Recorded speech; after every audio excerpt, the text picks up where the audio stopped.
프랑스식 산업정책의 세계에 오신 것을 환영합니다. 미국 월스트리트저널이 바이든 정부의 반도체법 보조금 심사 기준을 놓고 이렇게 비꼬았습니다. 미국 정부가 반도체 제조업을 살리겠다더니 보조금을 받기 위해서는 여성을 위한 보육시설을 만들고 미국산 건축자재를 쓰고 추가 이익을 미국 정부와 공유하고 중국에서는 투자를 하지 말아라, 수많은 기준을 제시했기 때문입니다. 월스트리트저널의 지적처럼 이게 대체 복지정책인지 사회정책인지 국방정책인지 산업정책인지 헷갈리는데요. 이 미국 반도체법을 둘러싼 치열한 논란을 한번 살펴보겠습니다.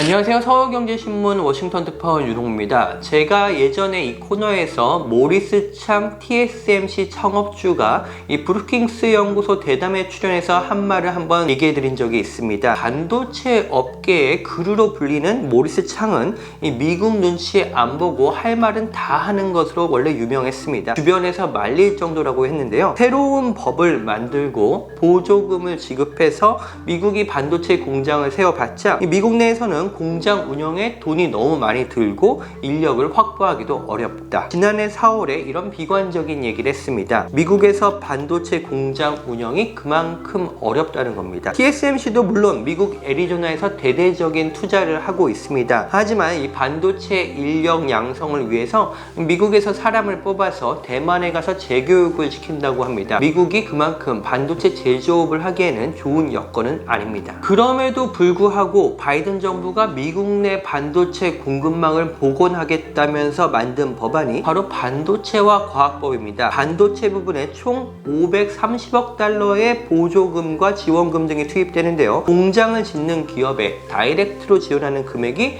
390억 달러에 달합니다. 이번에 미국 상무부가 한 프로젝트당 투자비의 5에서 15% 정도가 지원될 것이다 이렇게 밝혔는데요. 예를 들어서 삼성전자가 텍사스에 투입한 금액이 170억 달러인데 이에 10%의 보조금을 받는다고 하면 17억 달러, 우리 돈으로 2조 원 이상의 보조금을 받을 수 있게 되는 셈입니다. 이 보조금의 의미는 이렇습니다. 미국 와서 공장 짓고 운영하기가 힘들어? 어차피 미국 기술 없으면 반도체 사업하기도 힘들잖아. 여기 와서 보조금도 받고 공장도 짓고 미국 업체와 정부에 납품해라. 그래서 미국의 반도체 공급망을 튼튼하게 만들어라. 이런 로드맵을 바이든 정부가 세운 셈입니다. 그런데 최근 공개된 미국 상무부의 반도체 보조금 지원 계획과 심사 기준을 보면 반도체 업계 전반을 조금 황당하게 만들고 있습니다. 아무리 수조 원대의 막대한 보조금을 준다고 해도 다소 무리한 조건들이 따라붙었기 때문입니다. 미국 상무부가 제시한 기준이 총 6개입니다. 그 중에서 미국이 가장 중요하게 보기로 한 것은 바로 국가 안보 분야 기여입니다. 안보 문제는 사실 이 미국 반도체법이 만들어지게 된 결정적인 배경이기도 했습니다. 현재 미군의 무기에 들어가는 첨단 반도체의 90% 이상이 대만 TSMC에서 만들어집니다. 미국 내에서는 실제로 중국이 대만을 실제로 침공할 경우 미국의 근간인 국가 안보가 송두리째 흔들릴 수 있다.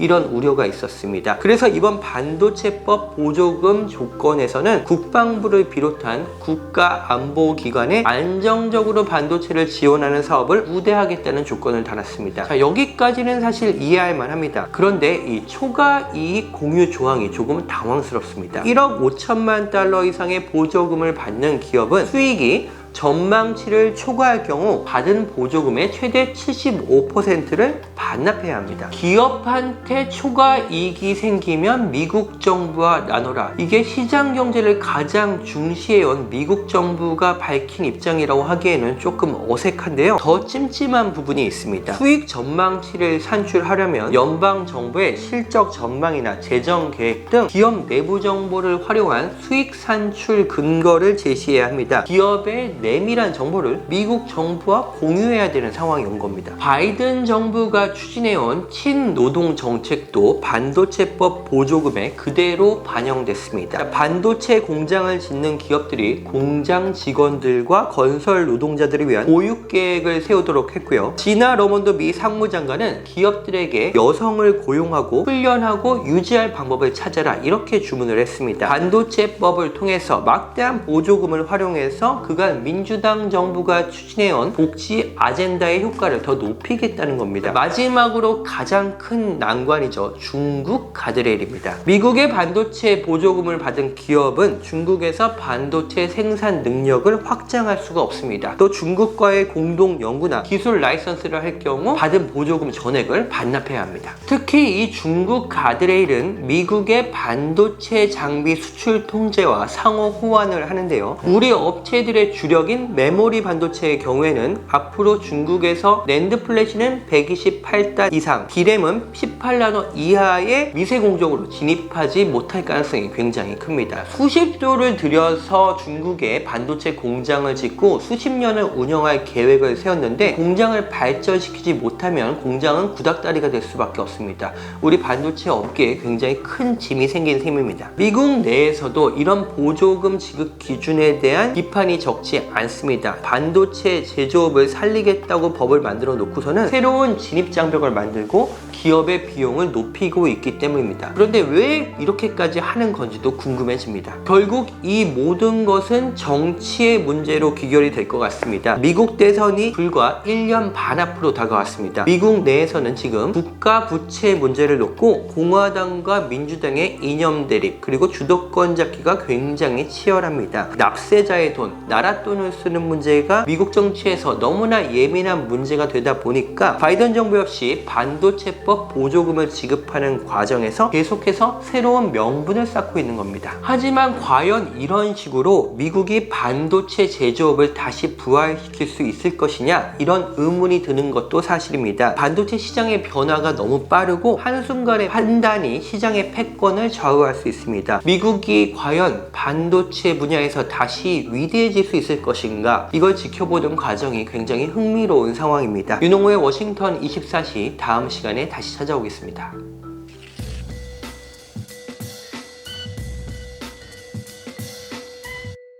이번 편이 도움이 되셨다면 좋아요와 구독 부탁드리겠습니다. 알림 설정까지 해두시면 다음 편도 놓치지 않으실 수 있습니다.